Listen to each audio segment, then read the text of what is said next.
Olá, seja bem-vindo ao Na Banguela, nosso podcast de notícias do Rio, especialmente, do Brasil, do mundo, de todos os assuntos, dos melhores e mais relevantes. Hoje com Marcelo Peixoto, Luiz Felipe Reis.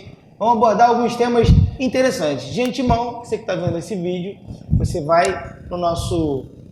Inscreva-se e se inscreve aqui no nosso canal e também ative o sininho. Compartilhe esse vídeo na sua timeline, nos seus grupos de WhatsApp, nos seus grupos de Facebook. Em breve teremos os nossos cortes, ainda aqui no nosso canal e depois no nosso canal específico, os melhores momentos e as opiniões mais contundentes dos nossos hosts aqui, dos nossos debatedores. Marcelo, e aí, tudo bem? Tranquilão? Muito bom, Marcelo. Fala, Luiz. Tranquilo. Tranquilo? Mais um Na Banguela. Mais um Na Banguela. Vamos começar hoje falando de um assunto interessante do que está gritando pra gente. Está gritando a escassez o Vlad, nosso amigo Vlad, me chamou a atenção. Ele não anda de carro, né? Só anda de transporte público e anda muito a pé.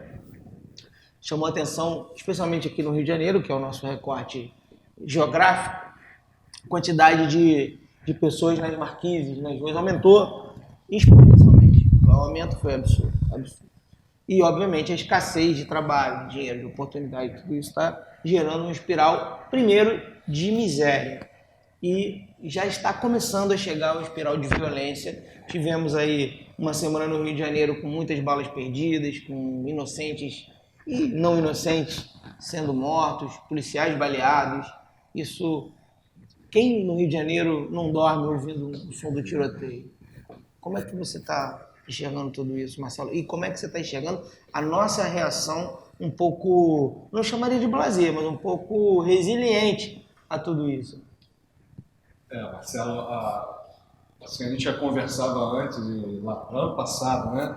E, infelizmente, não querendo ser um profeta do caos, é inevitável que chegasse um momento em que o desemprego, que em especial aqui na nossa região do Rio de Janeiro já era algo que a gente estava tentando recuperar da crise de 2016. A gente já vinha lutando com isso, com essa crise do Rio de Janeiro, e com a pandemia, né, a gente viu com nossos olhos aqui no centro da cidade, na Zona Sul, as marquises ficando mais lotadas, a questão dos próprios empregos informais, ou até a subsistência informal dos camelôs, né? A gente vê essa questão da miséria através do aumento de recicladores ou catadores de lixo, né? De material reciclável.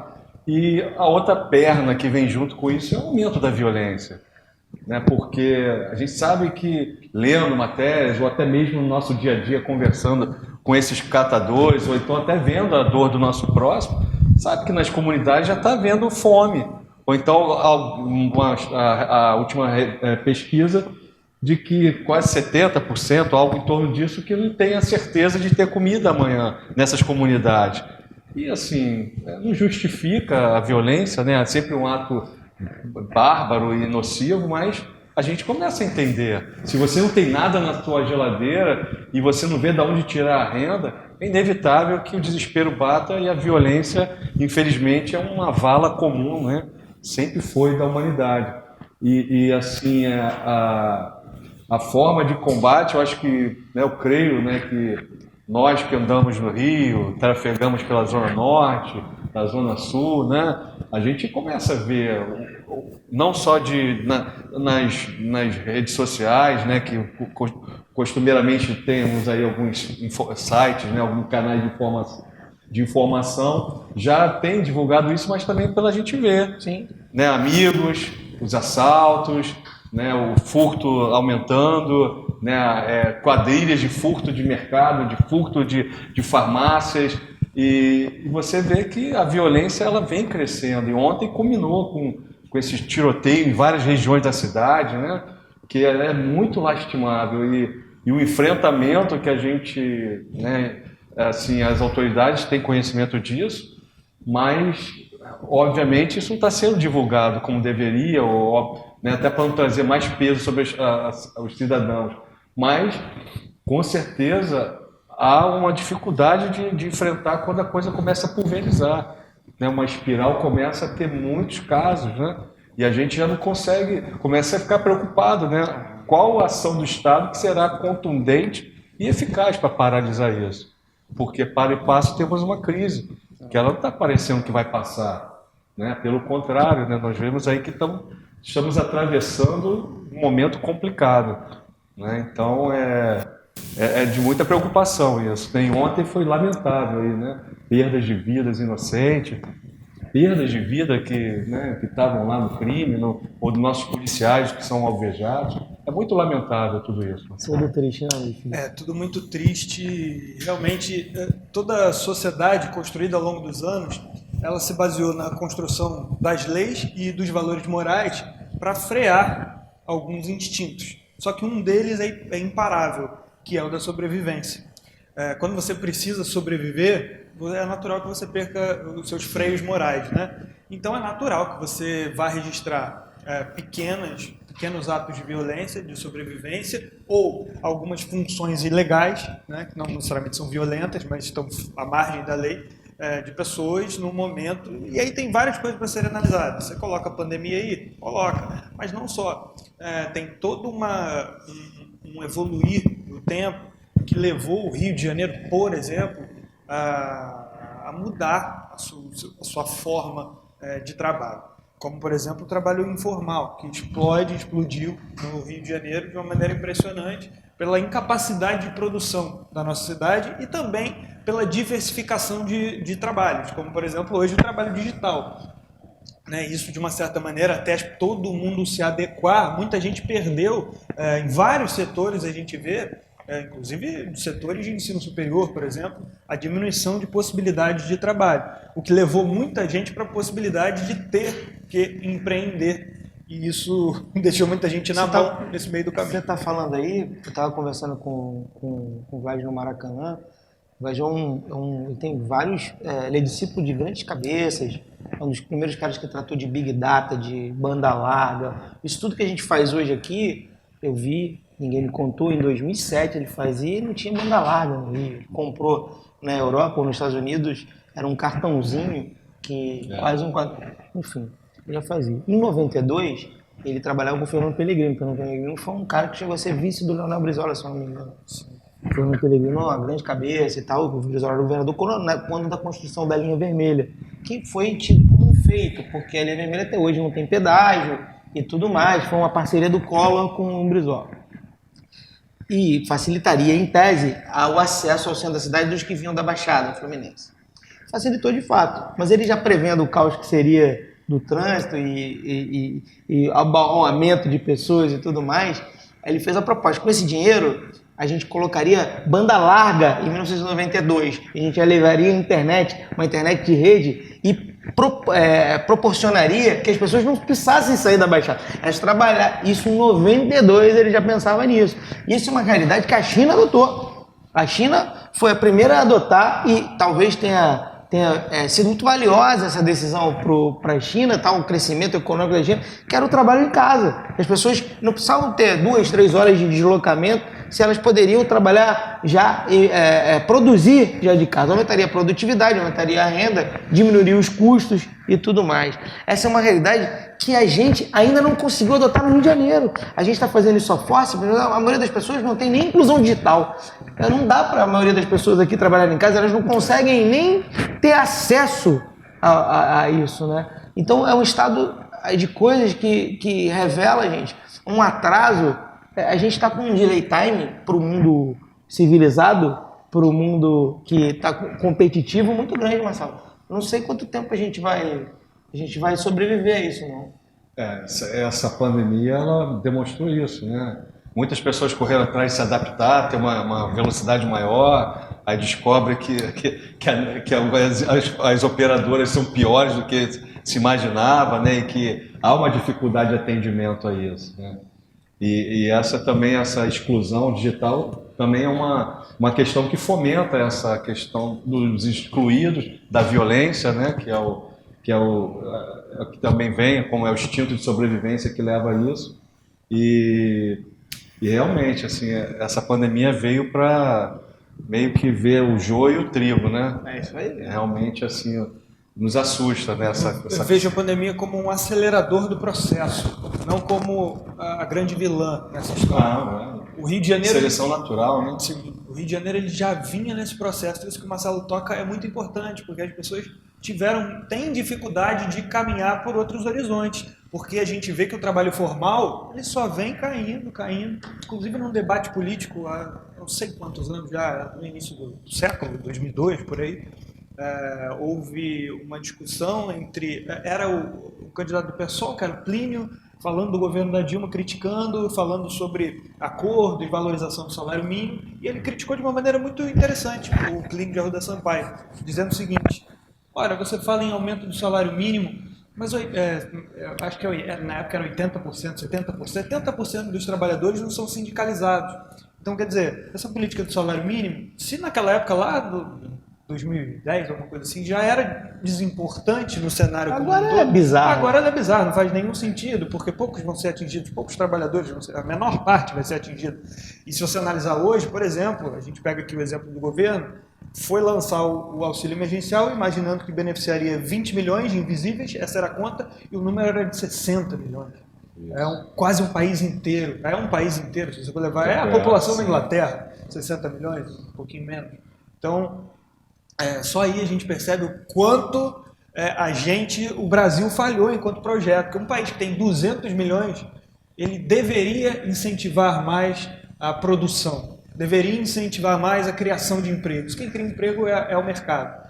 E num cenário de impostos imensos que a gente tem aqui, do Estado participando o tempo inteiro de tudo, pouco liberalismo no mercado, quer dizer, é o Estado sempre participando e fazendo achaques o tempo inteiro através de seus impostos, de algumas situações específicas, como multa e tudo mais.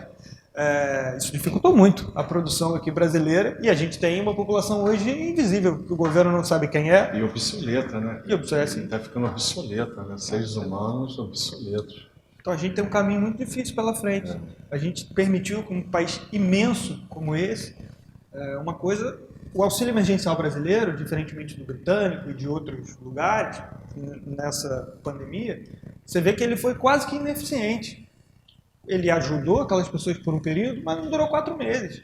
Porque não tinha como segurar, dada a quantidade de pessoas, 60 milhões. Imagina você pagar um salário de R$600 para 60 milhões de pessoas. É algo que não tem como segurar. Não. A não ser que você vá para imprimir dinheiro. Superendividamento. Que já ficou endividado. Isso aí já comprometeu o Brasil em 10 anos. Você não tenha dúvida. Era necessário? Sim. Agora, não se imaginava que fosse 60 milhões de brasileiros. Isso comprometeu de uma maneira séria. Se você, por exemplo, na Inglaterra, você teve que atender menos de 10% da população com esse tipo de benefício. Aqui no Brasil, a gente foi para quase 30%, 40% das pessoas. Então isso fica inviável e mostra a nossa ineficiência, a nossa incompetência, a nossa incapacidade enquanto país. E a gente permitir que o trabalho informal fosse a única possibilidade para as pessoas de modo geral. Isso é uma falha que não é de hoje, não é desse governo, não é do anterior, é de 30 anos de pouco trabalho. Estrutural, né? Estrutural. E a segunda vertente, para a gente encerrar esse primeiro tema, é a vertente da nossa quase ignorância, no sentido de ignorar mesmo, da nossa resiliência exagerada ao que nos grita, a dormir, acordar com som de tiroteio, a ter que ficar olhando para tudo que é lado, a não parar em sinal vermelho porque é perigoso mesmo e não tem o que fazer. Não tem o que fazer. Mas a gente trouxe isso para o nosso cotidiano sem sofrer. A gente não está mais sofrendo com isso. Normalização do drama. A gente pelo menos a gente para fora. Você é uma condição do carioca, né? Você sai debaixo dessa tensão, que você nem chama mais de tensão. Você só percebe que você sai na rua olhando 360, olhando para trás, para ver quem está se aproximando. É quando você sai daqui. Assim, não vou nem falar tu ir para a Europa, tu para uma cidade do interior aqui, você já experimenta. Tu chega a sentir um alívio. Uau, o que é isso? Ou até, eu tive uns anos atrás em Portugal, aí eu andando no Porto, né, que é uma cidade do interior, só que é grande, né, mas é uma cidade muito pacífica, né? E você só no segundo dia, você percebe assim, eu não vou ser assaltado aqui, cara. Não preciso olhar para trás, não preciso ter tensão de quem está se aproximando. E aí que a gente vê o estado de coisa que a gente vive no Rio de Janeiro, cara. né? De ter medo de um pedinte, ter medo do cara que se aproxima de você porque ele vai te aplicar um golpe, ou então, né, alguma coisa pode de ruim acontecer. E assim a gente se perdeu nisso. E assim a gente não vê, o pior disso, ninguém, nenhuma autoridade chamando isso como um problema sério. Né? Nós temos uma qualidade de vida horrorosa, vivemos essa violência, estamos expostos aí a ser assaltados, a vermos amigos serem mortos no assalto, e a gente não vê, né? Até mesmo antes da pandemia, isso ser tratado como uma epidemia. Né? Verdadeiramente isso é o maior câncer no especial do Rio de Janeiro, que é a violência. Né? Uma violência que ontem teve mais um capítulo triste, mais um trabalhador sendo alvejado numa passarela, né? Já tivemos criança, não uma só, mas várias crianças alvejadas, e a gente não vê as autoridades chamando esse problema, né, à responsabilidade, enfrentar isso como uma decisão política. É interessante, o Rio de Janeiro, Brasil, serve para o Brasil, mas falando do Rio, o Rio é uma cidade que ele se divide, ela é dividida em duas, né? A cidade maravilha, cidade maravilhosa, cidade incrível, né? Dos pontos turísticos maravilhosos que todo mundo quer acompanhar. Então, o Rio de Janeiro ele consegue ser Paris, de um lado, Miami, ou qualquer cidade incrível dessa, que você quiser, e ao mesmo tempo ele é a Somália.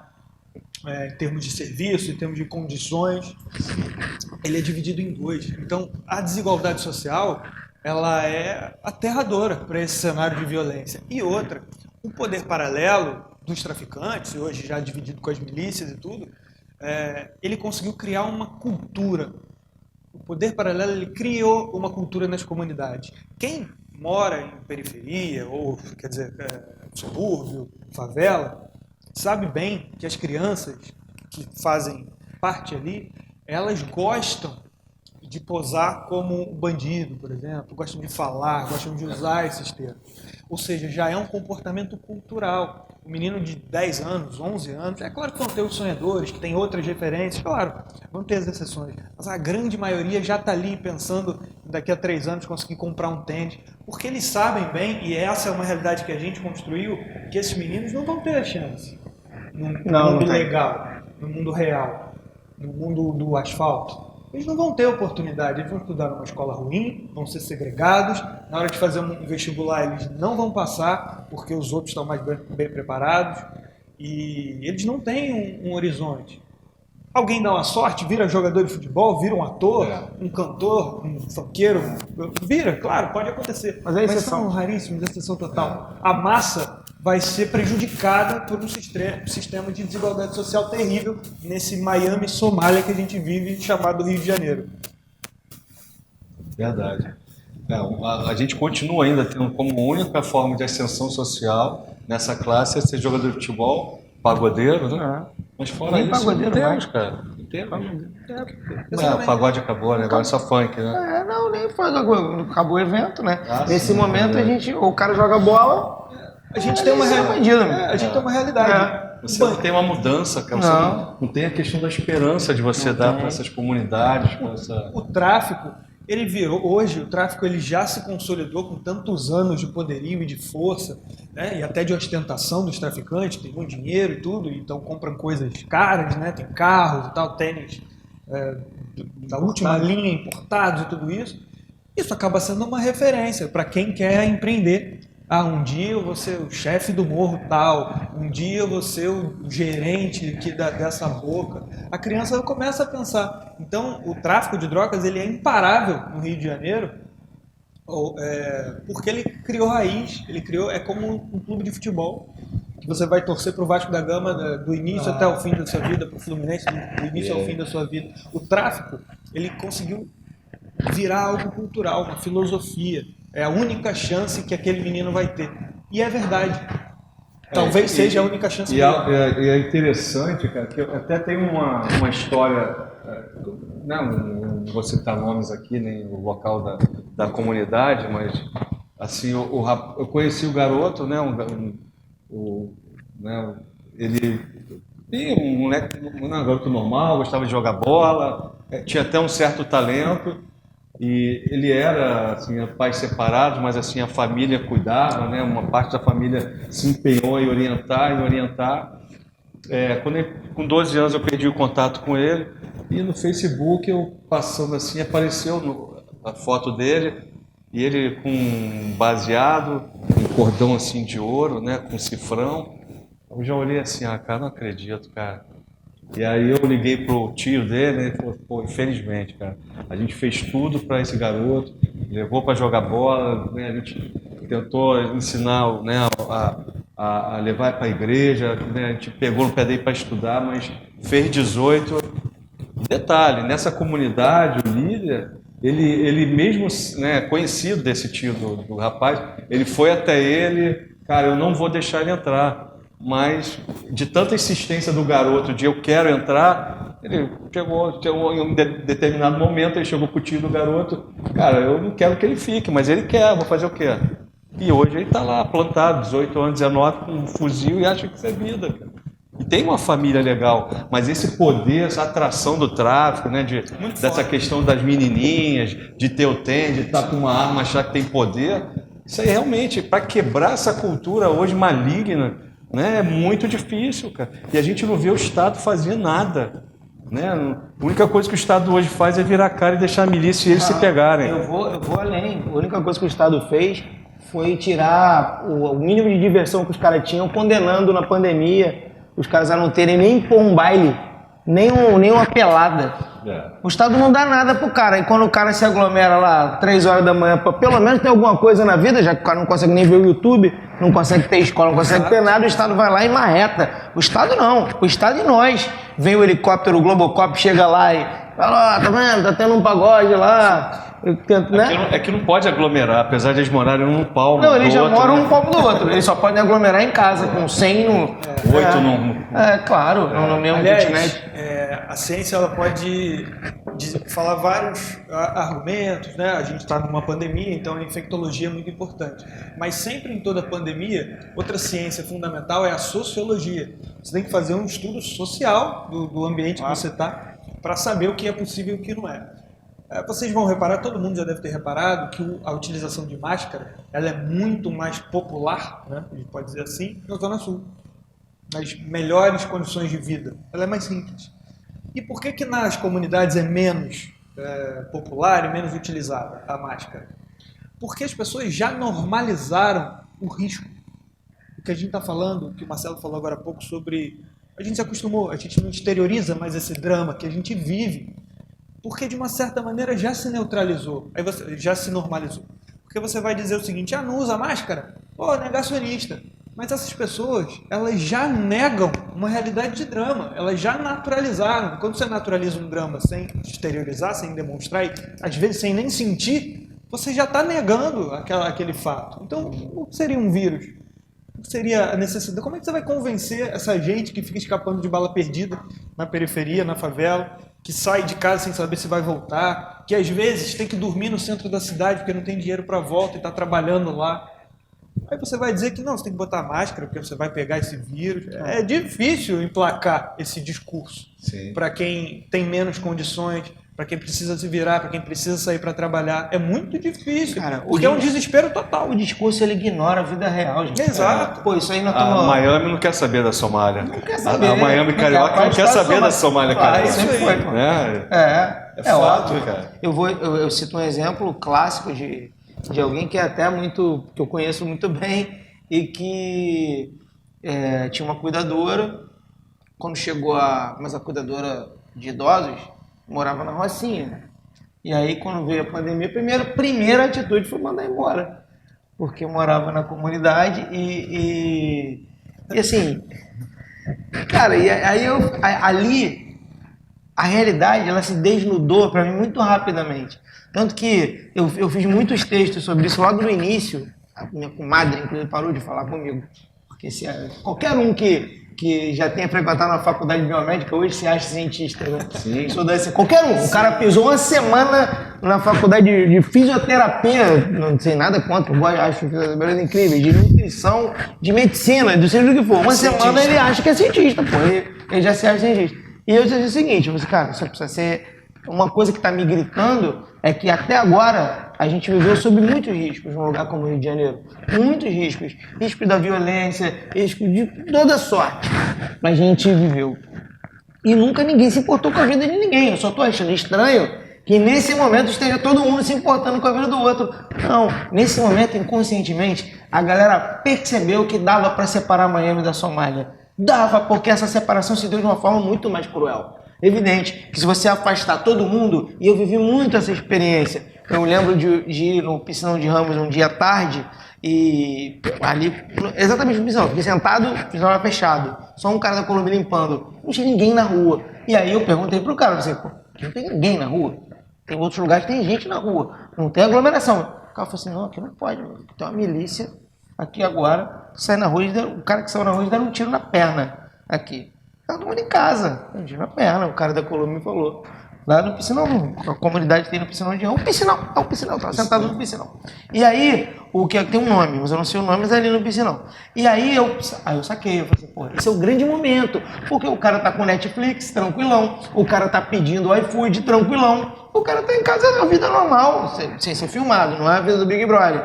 E longe da Somália, longe. Então, porra, compramos rapidamente essa realidade. Porque os medos do dia a dia eram medos diferentes, pô. Eram medos que eram inerentes a todo mundo. Tava todo mundo ali meio que na mesma... O cara precisava da empregada, o cara precisava da dia. Rapidamente separou. Isso aí foi muito rápido, assim. Lá em março do ano passado, meu Deus do céu. A gente não vai fazer isso, mas a gente fez, pô. E a gente tentou fazer qualquer tipo de... Claro que a gente fecha um cassino em São Paulo para disfarçar. Um dia, Gabigol foi achacado aí agora pela justiça, tomou 110 mil de multa. Para não ser processado. Os caras cobraram, baseado em que eu não sei. Isso. Você vai explicar, o João, eu não vou entender isso nunca. Teve que pagar. Para mim, aquilo ali foi uma blitz, um cone. A justiça meteu um cone uma lei seca. E tomou 110 mil do Gabigol, pô. Porque ele foi lá. Mas tem um desse. Mas todo dia eu comecei a perceber, ele falando, tá vendo, tem um baile funk ali, tá vendo, tem você ver. Porra, o cara vai fazer o quê, Marcelo? Vai fazer o quê? Vai morrer dentro do barraco passando fome? É que eu costumo falar aquela frase que eu já falei pra você, que é do Marco Aurélio, imperador, e que o Coringa usa, esse último Coringa ele vai falar, né? A pior coisa para um maluco é ser cobrado de ter atitude sã. Sim. E assim, a pior coisa de chegar nessas comunidades é cobrar que hajam atitudes de sanitária, de distanciamento, onde não há isso, eles nem sabem o que é isso. Tem uma rua ali em Bom Sucesso, na Maré, é Teixeira Ribeiro. Ela é uma rua que é perpendicular ao Brasil, e ali tem uma feira que é clássica de domingo, né? Que é um fervo, né? Normalmente era um fervo. Lota, assim. Perto da entrada da ilha ali, né? Isso. E antes do Parque União, né? E eu tava passando na Brasil, aí na hora eu lembrei assim, cara, como que será que tá Teixeira Ribeiro? E eu tava na altura, né? Óbvio, eu lembrei assim, quando eu olhei, cara, Teixeira Ribeiro tava como sempre, cara. Lotada, cara, ano passado. Junho, no auge da pandemia. E assim, óbvio, o que vai mudar? O que mudou para essas pessoas, cara? Não mudou nada. Né? O que vai mudar para elas não saírem, cara? É impossível, é surreal isso. Não vai mudar. É surreal. Nada. O Estado só chegou até elas para reprimir, pô. Sim. Para chegar lá, para fechar as coisas, fechar a birosca, fechar não sei o quê. Só isso. Quando não é o Estado, era o poder paralelo. Sim, essa coisa da proteção, né? De pensar no próximo, de dividir essa responsabilidade com o próximo. É curioso, porque nunca dividiram essa responsabilidade, ninguém nunca pensou nessa gente do subúrbio, nessa gente da favela. Nunca. Aí agora a responsabilidade é deles. Mas vocês estão aí no baile funk.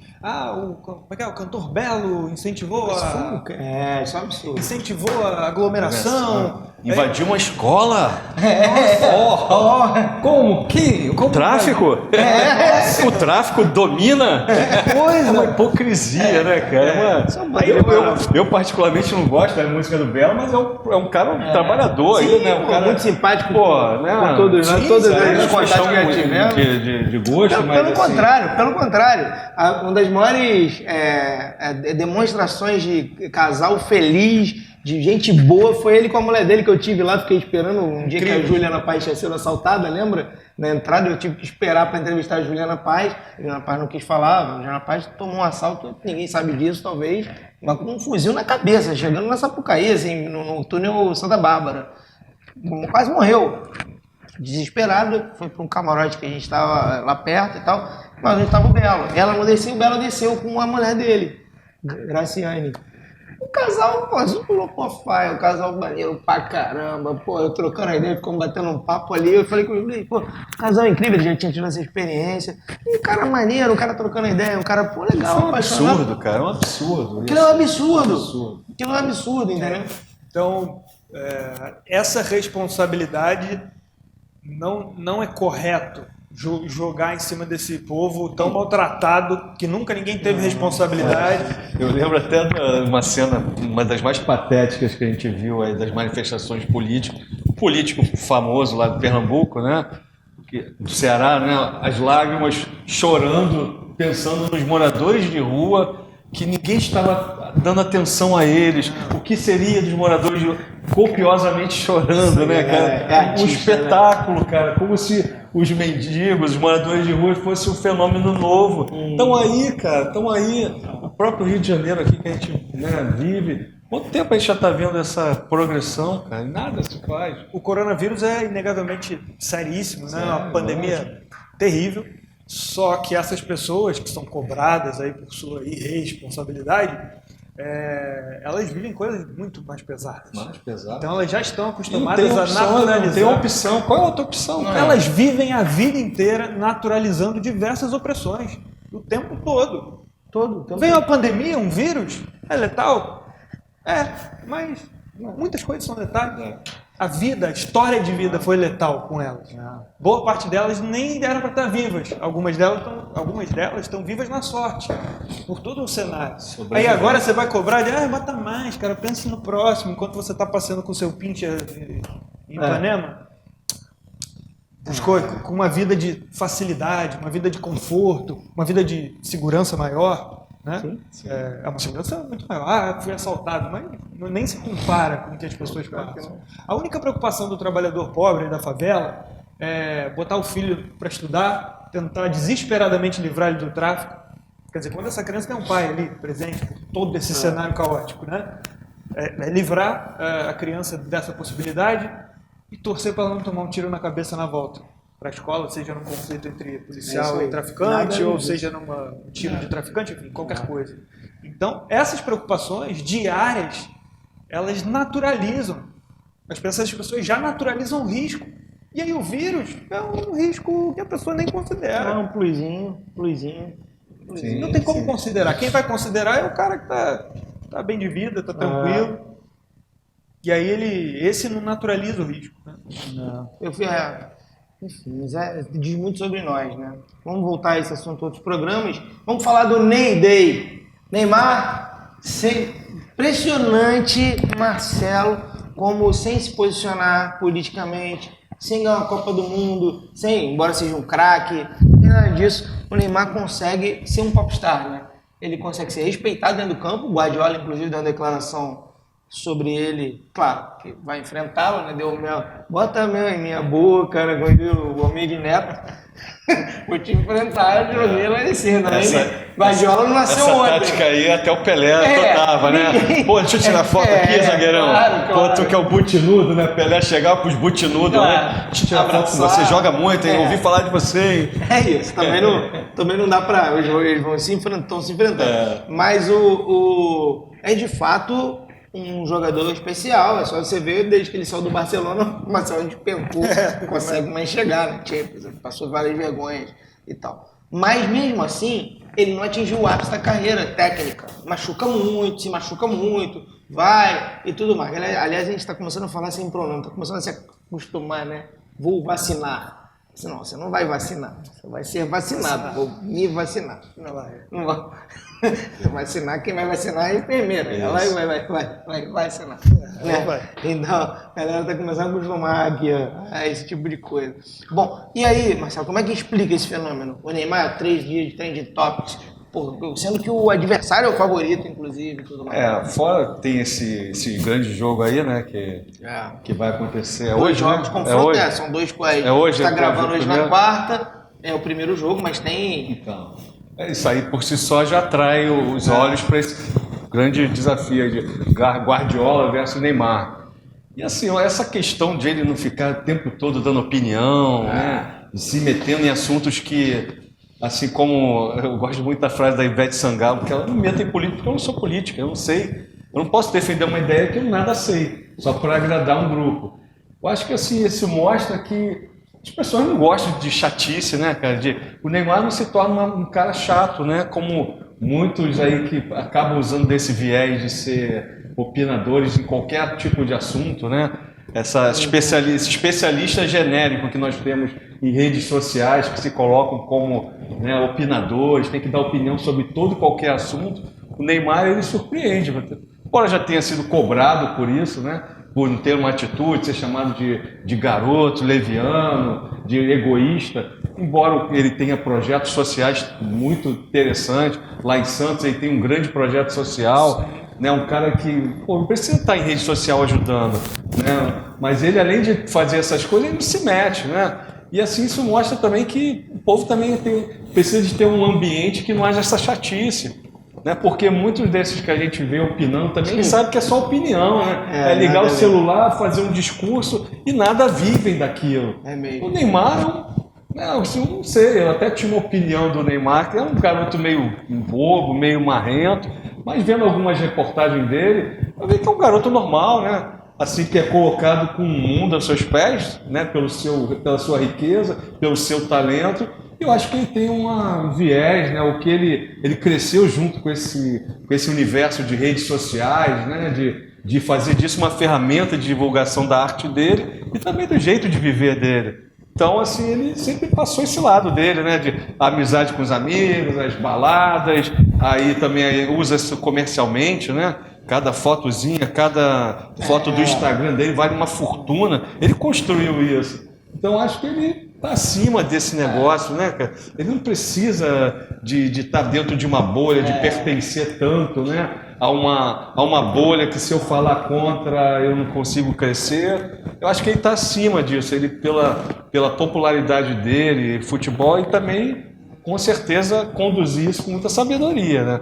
O staff dele, quem está por trás, né, conduz com muita sobriedade, né? Isso. Mas, acima de tudo, eu acho que é a chatice também, né? De tanto opinador que temos por aí, né? Que nada fazem e poucas coisas, né, influenciam de positivo, né? Para a mudança de causa. Mas, assim, a juventude também, eu confesso que futebol hoje já não é o que me atrai muito, mas eu converso com os garotos, né, eles são apaixonados por Neymar, né? O estilo, essa vida de glamour do garoto, adolescente que meio que trouxe os amigos juntos, né? É uma história assim isso é legal, que atrai o jovem. Interessante, hein? Todo jovem queria trazer os seus amigos, só que a gente vai ficando, cresce, casa, aí você já não tem o contato com teus amigos. Mas mata a tua vida. Ele criou ali ele teve a chance de não matar a vida dele. Isso, ele a chance de trazer os amigos e construir uma Neverland, né? A terra do nunca dele, né? Vou ali, eu continuo com meus amigos aqui, né, cara? Sensacional. Então, eu acho a primeira coisa que eu vou fazer quando eu ficar milionário aqui no Banguela. Criar a tua Neverland e traz a galera, né? Você não tem a menor dúvida. Eu acho que nem sabia que era isso. Foi legal você falar, que eu não tinha nem me boa tocado. parte, eu acho que é isso, né? Ele já há muito tempo ele já está transmitindo a vida dele, né? E é o que a galera gosta dele. Não tá ninguém que gosta do Neymar pelo que ele fala, né? Não. Nem fala. Os dribles, né? Eu particularmente não gosto da ostentação dele, né? O cara, ganha dinheiro aparecendo um celular de ouro, né? Então, como que o cara desse vai opinar sobre o quê? Luiz, o que um cara desse opina? Eu tenho um celular de ouro. Eu vou falar da fome na África? Eu vou falar da pobreza, da maré, das favelas, da violência no Rio? Acho que é coerente, né? Claro, e o que ele pode fazer é ter uma ONG, trabalho social, como ele tem, fundação dele, né? Que atende muitos jovens, né? E acredito que outras coisas. É um garoto, parece ser um bom garoto, né? O Neymar ele tem uma trajetória como um craque desde os 13 anos, né?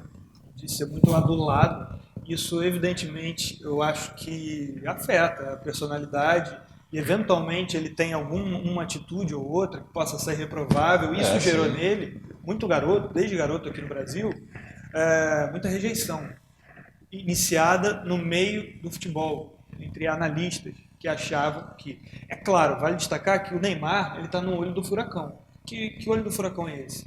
Brasil e seus craques. O Brasil perdeu. O Brasil, historicamente, sempre teve um craque espetacular, mas sempre teve companhia para esse craque espetacular de nível parecido. Sim. Então você pega lá atrás... Mínimo 3. Você tinha o Pelé. Se bem que aí o futebol não tinha rede social, nada disso, não, mesmo marketing, não era a mesma grana, mas enfim, já dá para analisar. 2002. Tinha o Pelé, aí tinha Rivaldo. vamos pegar 2002 então. Ronaldo Fenômeno. Tinha o Ronaldo, que era sensacional, mas tinha o Rivaldo, tinha o Roberto, que era titular do Real Madrid, Roberto Carlos. Ronaldinho? Tinha o Ronaldinho Gaúcho também, era um popstar. Era uma constelação, né? Pois é, então tinha de onde tirar, dividir. Né? O Neymar não tem um parceiro tão craque quanto ele. Então tudo relacionado a futebol brasileiro, quando você pensa, você vai pensar no Neymar, atual, evidentemente. Então isso gerou uma rejeição muito forte, e essa rejeição ela foi saindo do futebol e se expandindo por outros setores até, sobretudo o setor do cancelamento, né, em relação a como ele lida com a questão das mulheres e tudo, essa coisa, né? O Neymar virou um símbolo, alguma outra declaração pensada, ele não é muito polêmico, mas de vez em quando ele dá uma escorregada ali de politicamente correto, isso ele faz, então ele acabou atraindo uma rejeição muito grande.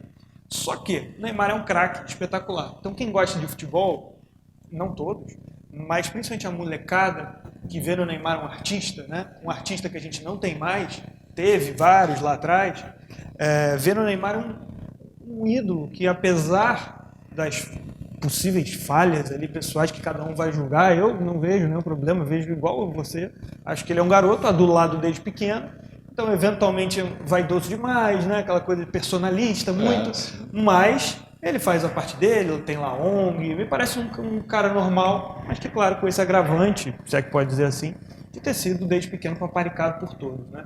Mas acho o Neymar um cara espetacular, um craque fantástico, e se você perceber nesses, Marcelo cita o Twitter, ele está há 3 dias seguidos no topo, essa rejeição que o Neymar teve, de uma certa maneira um cancelamento ali da internet, fez com que se criasse uma horda de defesa. Meninos ali, jovens, de defesa muito grande. Então, e é uma defesa até exagerada, que às vezes você fica na dúvida se é para valer ou se é até uma ironia. Que tem vários textos, eles compartilham, repetem os textos. Vou tentar achar alguns aqui. Um deles, que é muito engraçado. Achar, se o Neymar tem 10 fãs, eu sou um deles. Se o Neymar tem 5 fãs, eu sou um deles. Se o Neymar só tem um fã, eu sou esse fã. Se o Neymar não tem fãs, significa que eu morri. É tipo assim, uns textos engraçados, divertidos, que beiram ali o deboche, mas acabam gerando uma defesa, né? Aí cria esse Ney Day, e dá um protagonismo para o Neymar, que ele até tem, ele é um protagonista, mas não nessa proporção que é. Então você inunda o Twitter ali de Ney Day, é hoje o dia, o Ney vai ganhar, o Ney vai vencer, o Ney é um deus. É uma exaltação exagerada para, de uma certa maneira, uma defesa, para defender o Neymar de certos exageros de comentários também que existem, né? Que é esse comentário de esse cara não vale nada, ele é um babaca, ele é um otário, ele não representa, sei lá, o craque brasileiro, não sei. Enfim, são críticas, assim, cada um vai criar sua rejeição num determinado grau. Eu acho que o Neymar erra, tem atitudes erradas. É um humano, né? É um humano, ser humano. é claro, precisa ser visto dessa maneira. Garoto não, agora já é quase um homem, né? Sim, e você tem que considerar todo o passado, tudo que ele viveu, falei. Nenhuma praga chegará no PSG. Tropa Paris tá on. Bruna Marquezine quer namorar comigo? Não, demorou, filho. Você nem é tudo isso. Cara, isso é sensacional, cara. A defesa. Essa é uma delas. Eu percebi isso quando eu tinha um adolescente, filho do amigo meu, que eu vi assim no meu Facebook, ele, defesas apaixonadas pelo Neymar, e até exagerando as conquistas, se bem que ele é Vamos lá. Para o cego, são os óculos escuros. Neymar, para o surdo, é o aparelho auditivo. Para o mudo, é o sinal de Libras. Para os aleijados, a cadeira de rodas. Evite respirar muito. Neymar precisa de oxigênio. Evite usar energia elétrica. Neymar precisa carregar JBL. Evite usar água. Neymar precisa lavar o cabelo. Então você percebe que é uma grande ironia, um deboche, uma brincadeira, exaltando o Neymar de uma certa maneira para defender do exagero contrário. E o interessante nesse caso aí do namoro com a Bruna Marquezine é que a Bruna é uma atriz extremamente engajada, né, em causas sociais, né, sempre opinando, falando sobre, e mais, a gente diria mais aproximada da esquerda, assim, do pensamento de esquerda. Bolha, e o Neymar né? não entra muito nessa. Não. E gosta do Bolsonaro, tem foto e tal. Então se criou uma espécie de divisão ideológica ali, que era um casal improvável por esse cenário. E quando eles se separaram, aí se criou essa situação. Bruna, quer dizer, vamos separar esse clube da Luluzinha e o clube do Bolinha. O clube do Bolinha veio pra cá, o Neymar, e o da Luluzinha foi pra Bruna. E aí esse clube da Luluzinha diz o seguinte: não, Bruna, você não precisa do Neymar, esse rapaz é um babaca, ainda bem que esse namoro acabou, você está numa melhor. E o outro, e do outro lado foi defender o Neymar e começou com essa coisa aí de Neymar a cadeira de rodas, por aí.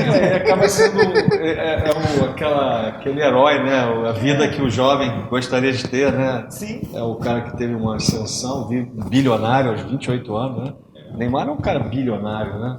E assim, eu até costumo falar com o Marcelo, não é fácil você ter 28 anos e ter que gerir uma carreira e ter o mundo aos teus pés. Não é. Né? Você receber um celular de ouro para poder fazer propaganda, você ter os melhores carros do mundo que você ganha, né? Alguns você ganha para poder você rodar com aquela marca, fora os que você compra porque você gostou.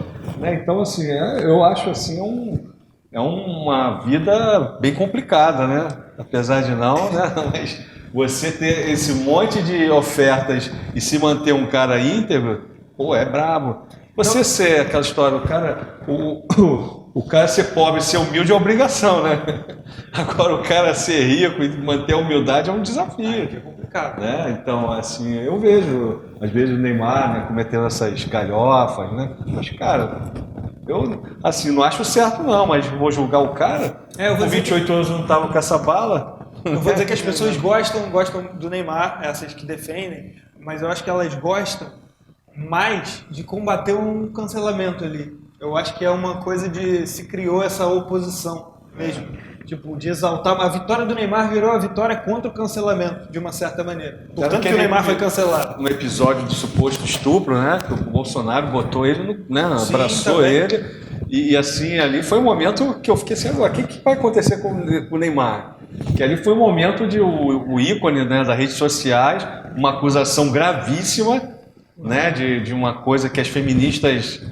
Pô, mas graças a Deus que guardou esse garoto, né, né, eu não vou nem julgar aqui o que ele fez ou deixou de fazer, mas o vídeo salvou ele. Mas se não tivesse esse vídeo, cara, olha só o conflito que ia ser do bom garoto, um ícone das redes sociais, global, né? Não só do Brasil, mas global. Vamos chegar na época de filma, não filma, filma, não filma. E aí, né? Foi absolvido aí, né? Justamente absolvido, né? Porque não houve o crime do qual ele foi acusado, e ele saiu incólume, né?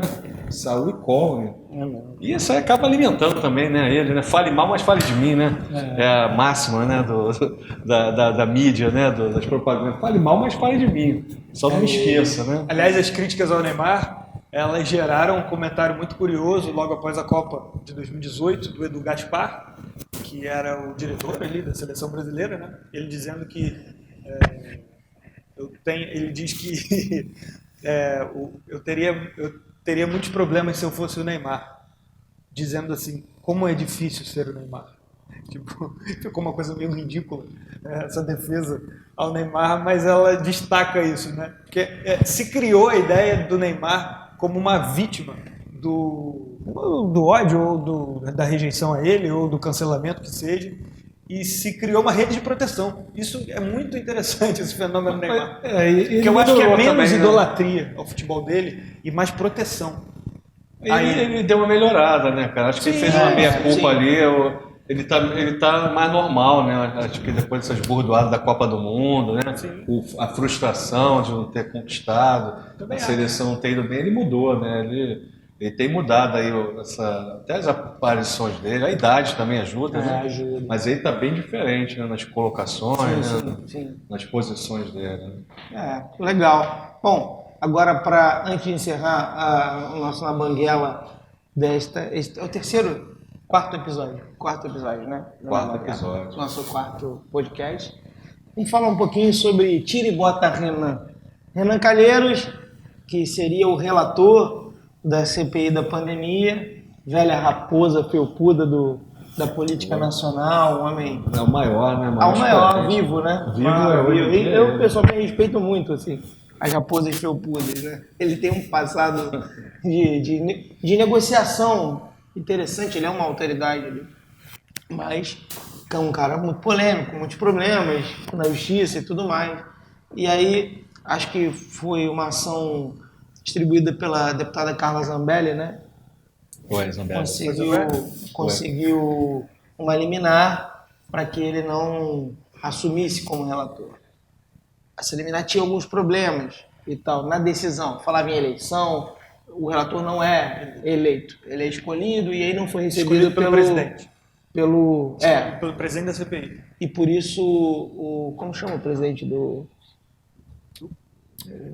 Pacheco, né? Rodrigo Pacheco. O Rodrigo Pacheco acabou dizendo, não vamos receber não, porque tem um erro ali, de fato tinha. Ele não vai ser o relator, ele não vai ser o relator, ele não vai ser o presidente vai ser o Marazzi, mas ele vai ser o relator da CPI. Como é que você vê todo esse jogo, o engendramento, e como é que você vê o governo em relação a isso? Não parece ter recebido mal, assim, estrategicamente, né? Assim, antes mesmo da decisão ser reformada, já havia o entendimento do governo, da liderança, que não foi legal isso. Não foi interessante afastar o Renan. Né? Até porque, como você falou, o Renan é uma raposa felpuda de estirpe, né? Assim, é um ícone atual, né? Eu acho que talvez seja a mais felpuda de todas as raposas do momento, né? Em atividade na nossa política. E assim, é bem interessante a permanência dele ali, né? Porque primeiro que já não, se mostra que não é sério mesmo, né? Porque qualquer CPI que busca verificar irregularidades, né, seja qual o assunto for, colocar o Renan Calheiros é certeza de ter uma desmoralização de prima facie. Né? Basta ver já, as redes sociais estão circulando já em vários memes, vários cotes achincalhando isso, né? Porque não dá para levar a sério, né? Um Renan Calheiros, que até porque, né, nós temos aí o filho dele, que é um governador de Alagoas, que é um suposto investigado, um possível investigado, da qual o pai dele vai fazer a relatoria. Embora ele já tenha explicado que não, mas tem o subrelator faz isso, né? Como se houvesse essa isenção, né? Essa isenção e essa total afastamento do relator com o seu subrelator, e que isso daria a ética nisso, né? Então, assim, é visto pelo governo como uma forma de desaprovar esse trabalho, né? De uma CPI que é realmente muito duvidosa, né? O objetivo dela nesse momento, assim, o que realmente ela quer verificar, né? Se houve omissão. Omissão é algo que é muito difícil de você verificar. A ação você verifica, né? Houve a ação, houve o resultado, e você vai buscar quem é o autor daquela ação que provocou o resultado. Mas uma omissão é algo difícil, né? Primeiro, você tem que encontrar essa omissão. Segundo, se uma outra forma de agir evitaria um suposto resultado dessa omissão. Então é meio que correr atrás do rabo, né? De você correr ali atrás, ficar correndo e não chegar a resultado nenhum. Como historicamente as nossas CPIs acabam em pizza, né? Então, assim, para o governo, Renan Calheiros é uma boa pedida, né? Ele está ali na relatoria, está passando toda a falta de credibilidade a essa CPI, e também, par e passo a isso, também tem essa expertise política do Renan Calheiros, né, que é um cara que sabe negociar, que não tem essa questão de orgulho, né? Ele quer negociar. Eu acho isso Eu acho que isso é tremendo, essa arte da política, do cara se odiar, mas ele é capaz de negociar com você sem menor problema e trocar a posição por um bem maior, ou então um bem comum. Não necessariamente seja maior ou melhor, mas um bem comum, se chegando na cia. Eu não confio em quem não transige. Isso, o cara não que dá. não transige, eu não confio. Sim. Não acredito em nenhuma relação da vida em que a pessoa Preto e branco, né? Os caras que transitam no cinza que são artistas, né? Artistas. Que não é fácil transitar. Então, acho que para o governo, esse momento aí do Renan Calheiros traz assim uma certeza, né, do que as raposas felpudas sempre trazem, que é aquela segurança do negócio. O jogo é jogado, todo mundo sabe como é que é. O problema é quando a gente tem a figura dos menudos, né?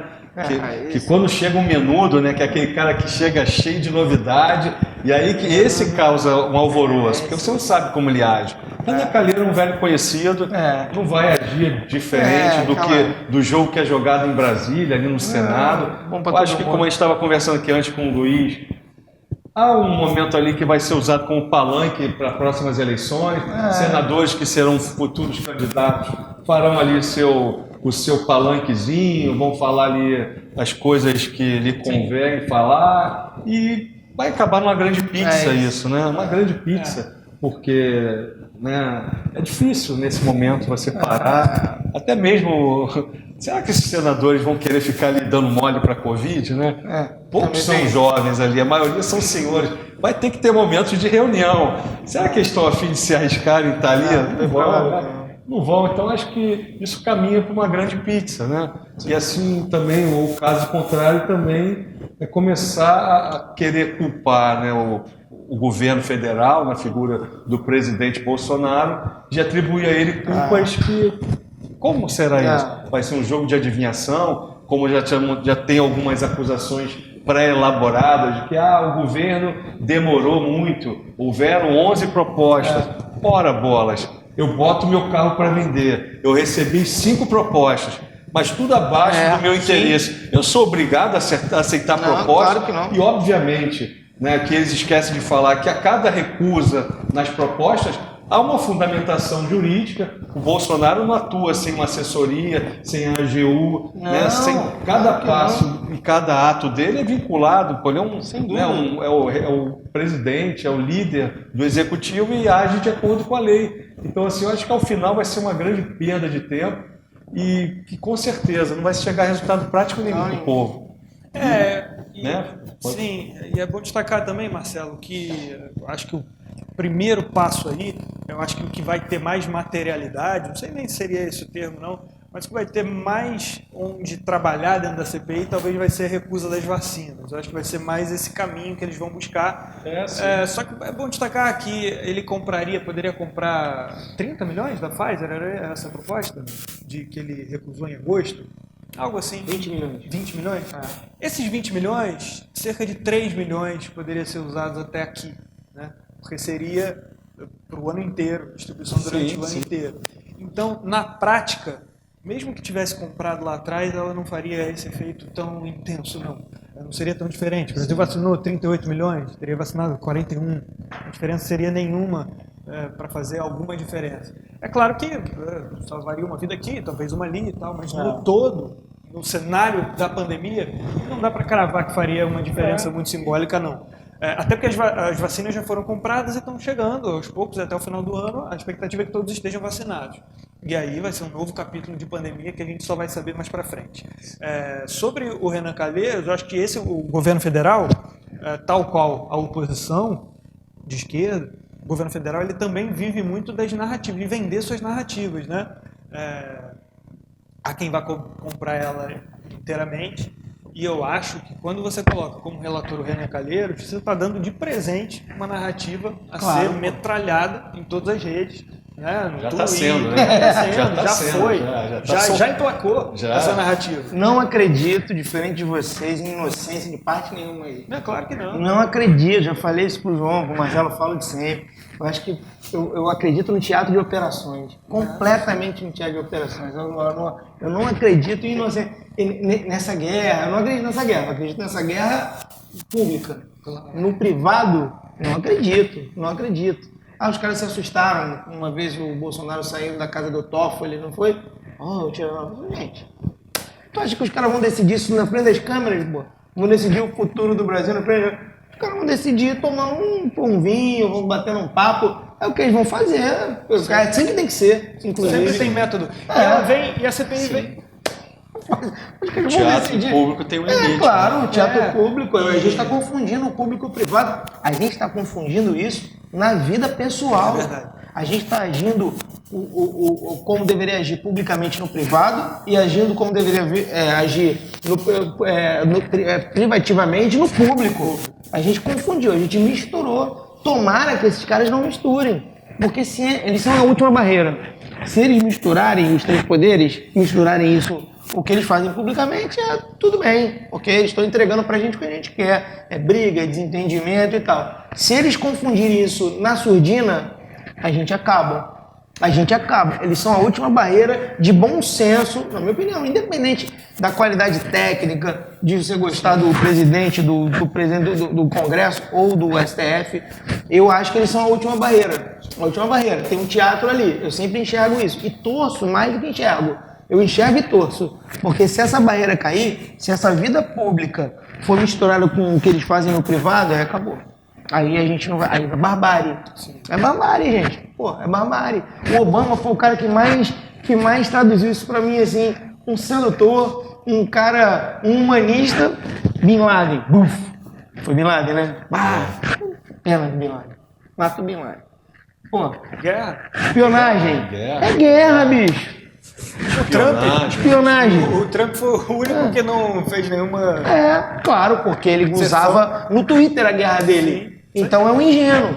Porque na hora que precisasse fazer a guerra, ele não ia conseguir, porque ele já guerreava quando não tinha que guerrear. Essa é uma mistura que me preocupa. Porque se ela virar a verdade... Porque, cara, aqui a gente é assim, é o que eu faço com todo respeito, não de respeito a ninguém.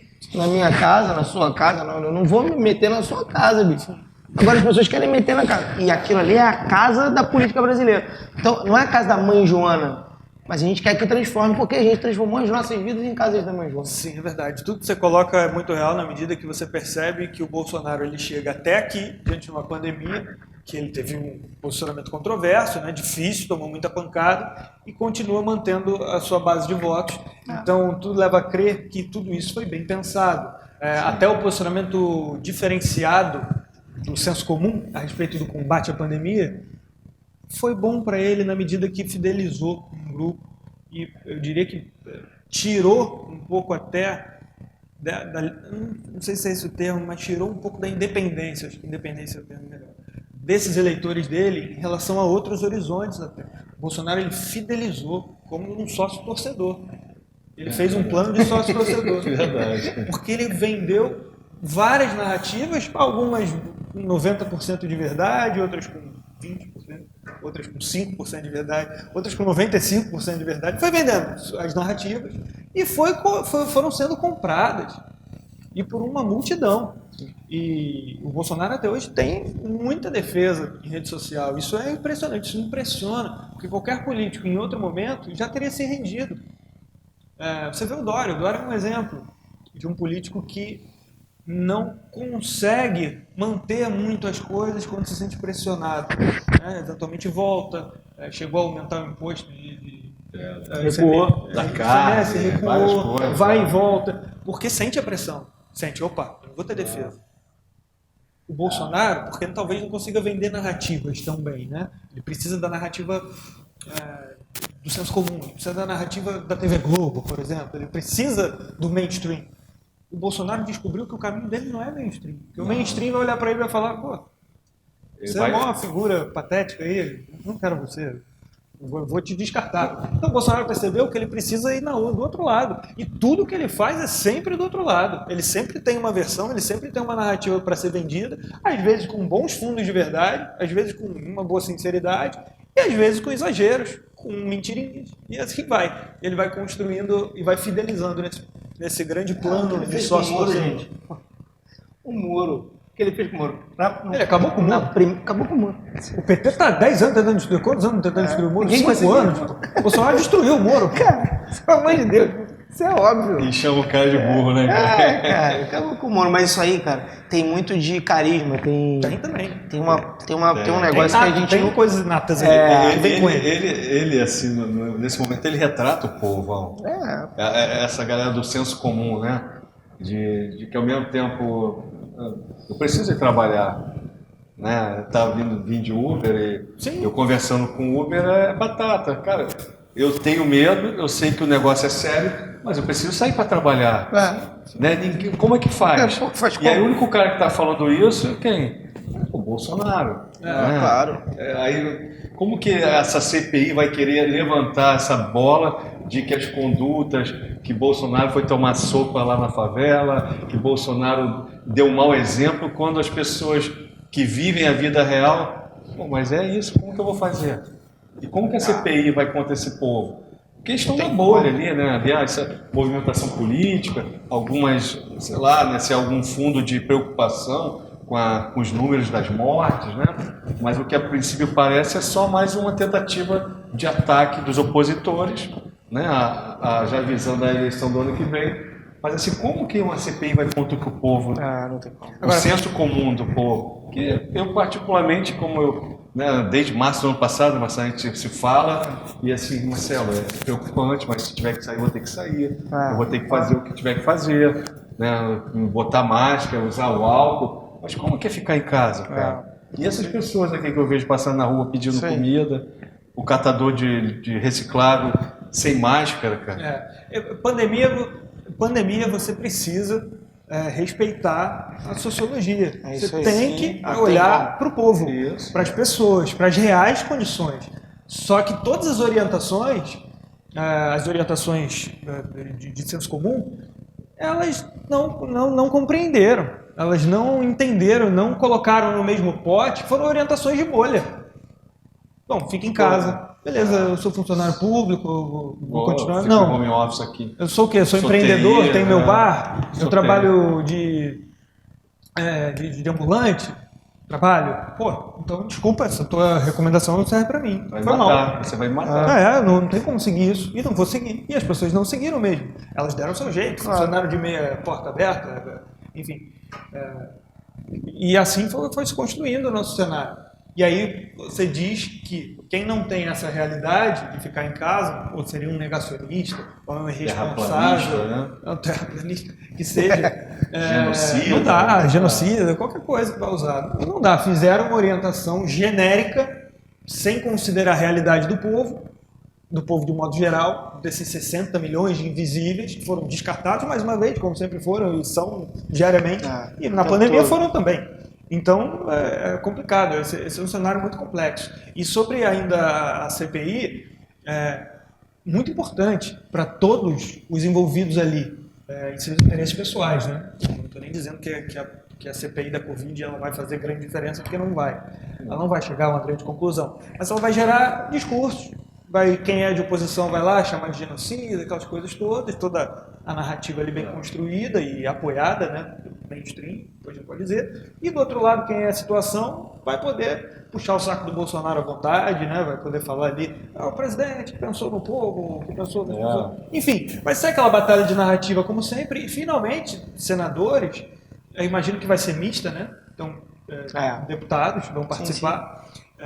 E isso vai dar a oportunidade de todo mundo aparecer, porque ainda tem esse detalhe pouco comentado no jogo político e faz uma diferença. O Bolsonaro, ao longo desses 4 anos aí, 3 anos atual, ele roubou o protagonismo dos deputados, dos senadores, porque ele é sempre a pauta. Ele vai lá no cercadinho dele, fala lá uma groselha qualquer ou algo legal, o que seja, e vira notícia ele. Então as declarações, todo o noticiário político é quase todo em torno do Bolsonaro e também dos seus seguidores, dos seus deputados seguidores. Então ele tirou um pouco do protagonismo. Se você for analisar o governo Dilma, por exemplo, os grandes destaques, o grande entretenimento nessa política de entretenimento que a gente vive hoje, né, dos grandes barracos, desse jogo externo que o Marcelo se referiu agora, quem protagonizava esse duelo eram os deputados. Eram os senadores, né? Aí, no processo de impeachment, por exemplo, da Dilma, se destacava lá o Lindbergh, com a Vanessa Graciotin, com a do Paraná, que é presidente do PT hoje, Gleisi Hoffmann. Narizinho. Gleisi Hoffmann. Amante, codinome, né? Isso. A Gleisi Hoffmann. E do outro lado, enfim, José Maranhão, José Guimarães, enfim, todos os outros que eram contrários. É mesmo. Aquele da Paraíba, o Cássio Cunha Lima. Enfim. E ali eles ganhavam protagonismo na defesa e no ataque a Dilma. O Bolsonaro sequer permite isso. Ele tirou o protagonismo das câmaras, totalmente, porque é ele que comanda o debate público. O debate público é todo em cima dele e das suas... A favor dele e contra ele. A favor e contra. Das suas tragédias ou das suas narrativas que encaixam, tudo é em torno dele. Então essa CPI ela vem para salvar muitos mandatos aí.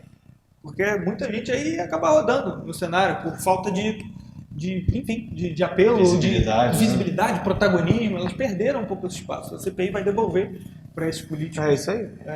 Os debates no parlamento têm sido muito interessantes. O grande debate, já de 2 anos para cá, tem sido um infectologista selecionado, claro, sempre, né? Para quem interessa. E o Bolsonaro falando lá seria o contra a ciência ou o negacionista, né? Fazendo essa visão bem binária das coisas, né? E assim se desenhou a política nos últimos 4 anos. Bolsonaro contra algum especialista. Normalmente foi isso. Seja o cara do Ibama, que vai dar uma entrevista no Fantástico, e o Bolsonaro indo contra. Aí daqui a pouco aparece um ministro. Os ministros, pela primeira vez na história, os ministros estão mais importantes no debate público Os parlamentares. Os parlamentares. Do que os líderes de bancada. Faz as lives, tem um ministro ao lado. A gente conhece todos os ministros, porque eles estão sempre aí criticados. Ricardo Salles. Com live, né? Live do Bolsonaro de quinta-feira, né? Aí tem vai entrar o Bernesto, vai entrar o Bernesto. Você conhece vários, Damares, todos ali com polêmicas levantadas. O astronauta. Talvez é mais apagado, porque talvez não gere polêmica, não fala muito, né? Mas enfim, esses mais, não sei se nem ideológico, não sei nem se é o caso, mas os que aparecem mais do meio ambiente, né? Dos direitos humanos, da Damares no caso, o Paulo Guedes. Esses, eles estão mais no olho do furacão, eles têm protagonizado o debate público junto com o Bolsonaro. E tirado um pouco esse ganho, porque acaba sendo um bônus. É mais bônus do que ônus estar nesse protagonismo. Na hora da eleição, só para encerrar, que o Bolsonaro não puder se reeleger, se ele for reeleito, aí a gente vai ver qual vai ser. Porque a decisão do Lula com a Dilma é uma estratégica. Você bota alguém apagado e volta. Só que a Dilma falou assim, não... Desculpa, mas vai ser eu de novo. Vai ser o senhor, não. Ela era apagada, mas não era otária também, né? Sim. E aí, foi não, deixa comigo. Você fica aí, tal, e tudo mais. Mas aí é que a gente vai ver. Porque na hora dessa escolha, a gente vai ver quem é, porque certamente ele vai dar essa carta. Assim como o César Maia fez com o Conde, né? Vira e lá atrás deu a carta, não, vai o Conde aqui e tal. Mas fazia sentido porque era de obra, né? Como secretário de obra e tal. Agora vamos ver se vai ser Tarcísio, se vai ser... Porque ele está formando alguns caras muito populares no governo. Aliás, ele já sinalizou essa semana. Eu não sei se é já pensando em 2026, imaginando alguma coisa assim que vai acontecer, já imaginando que vai ser reeleito, né, para 2026 ter alguém preparado, mas ele já sinaliza com o Tarcísio Freitas concorrendo ao governo de São Paulo. Eu não sei se é para tirar o Tarcísio da linha presidencial, ter um filho, ou se é para gerar uma experiência, para ele chegar como governador na campanha de 26. Eu não sei se seria isso. É difícil ler, mas eu não sei até que ponto é a vaidade do Bolsonaro nesse sentido. A gente vai ver só lá, na hora dessa decisão. Discurso. Essa hora, então beleza. Valeu, Luiz, Marcelo. Valeu. Obrigado a você. Já vem o cara vendo cortes, hein? Vamos começar com os cortes aqui. Aliás, foram muitos assuntos interessantes que dá pra gente separar para você acompanhar sem ter que acompanhar o vídeo todo. Mas se quiser acompanhar o vídeo todo, fica à vontade, não deixando nem em um nem em outro de se inscrever no canal e de compartilhar, ativar o sininho e tudo mais. Tchau, tchau.